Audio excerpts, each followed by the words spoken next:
Yung mga show ni Kuya ay Star yun. 66. Pero dito ko siya Inabot ko lahat yan. Sa last part ng pastor show. Last part.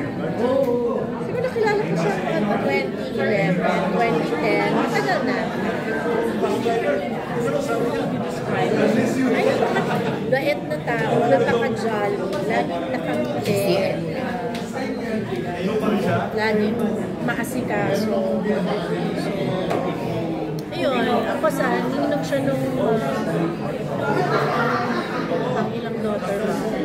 Third daughter. So, ninong niya si Kuya Don. So, yun. So, nasyam kami talaga nung nalaman. Nalaman ng family na Wala. Last na nakita ko lang ilang months ago na rin kasi medyo yun, hindi kami nagkita na. Kaya medyo nagulat ako. Sino ako?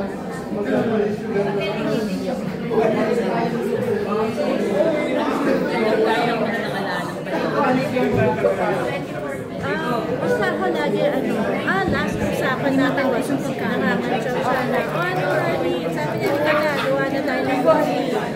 Yung kwento daw ng buhay niya.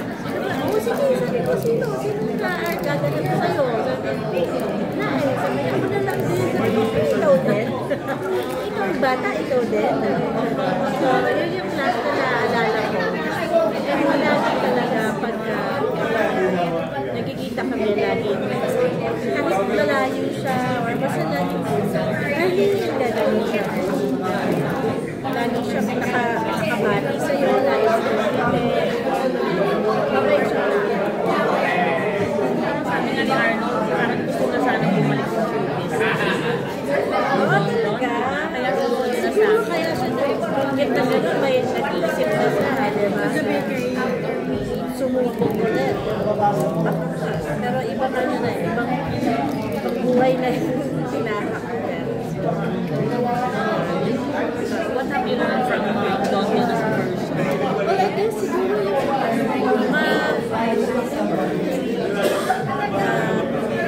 tawag dito, kukunin ko na lang from him. Kasi lagi siya nakangiti.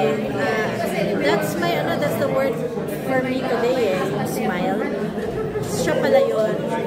Siya pala yung para sa akin. Siya yung magandang example na you always smile no matter what. Kahit na hindi mo alam kung ano yung nangyayari or kung may nangyayari at may pinagdadaanan ka man. Smile siya palagi kasi. So, I think yung strength niya is yung pag-smile niya. And dahil sa pag-ngiti niya palagi, kahit anong oras na nakikita ko din, siya na-bless ako doon. So, I wish magaya ko yun, mamana ko yun. Kasi it's a nice it's something nice to become a habit.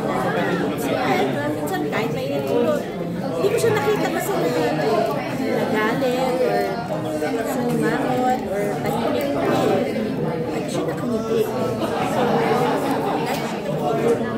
So, yun sa inimis ko sa kanya. Yun siguro yung magandang kaya doon, ano ko sa akin. Yung pamana ko sa akin.